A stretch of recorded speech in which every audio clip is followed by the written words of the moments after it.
Dituding berpihak kepada tersangka kasus penggelapan surat tanah hingga berkas perkara 5 kali dikembalikan ke penyidik Polda Sumut karena dianggap tidak lengkap atau P19, seorang oknum jaksa dilaporkan kepada pemimpinnya yakni Kepala Kejaksaan Tinggi Sumut.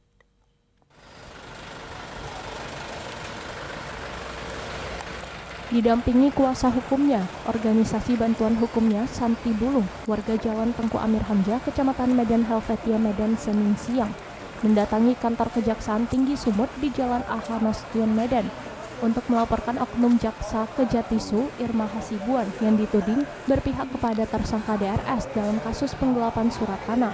Laporan yang ditujukan kepada Kepala Kejatisu diserahkan ke Asisten Pengawas Kejatisu.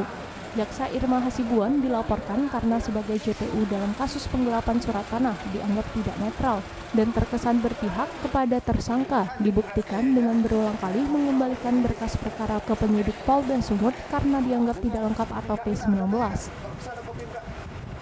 Kita sudah buat laporan resmi. Kami berharap kita buat laporan ini tujuannya agar Bapak Kepala Kejaksaan Tinggi Sumatera Utara dapat meninjau ulang itu petunjuknya. Ya, karena setahu kami Kejaksaan Tinggi Sumatera Utara ini sebelumnya baik, ya tidak pernah kami lihat seperti ini, ya. Tapi ini mungkin ulah oknum. Jadi kami sangat berharap kepada Bapak Kepala Kejaksaan Tinggi Sumatera Utara supaya meninjau ulang itu petunjuknya itu. Karena menurut kami itu sudah tidak objektif dan berpihak kepada tersangka. Karena seperti tadi petunjuk jaksa 3 kali berturut-turut meminta surat yang dari keduanya dari tersangka itu dilabkan. Sementara itu tidak saya akuin. Jadi saya memberikan pembanding dari saya sendiri dan itu sudah kita labkan. Jadi pembanding dari saya dengan surat kedua dari tersangka yang itu petunjuk jaksa itu sudah dilabkan, Bang, dan hasilnya non-identik. Ya, non-identik, ya. Jadi itu tidak ada urusan dengan kaitan dengan Santi Bulung. Jadi saya rasa untuk apa lagi dia memaksakan harus yang dua ini harus diperiksa secara lab. Perjalanan kasus ini bermula saat Santi meminjam uang sebesar 320 juta rupiah kepada DRS dengan menjamin 2 surat tanah pada tahun 2014.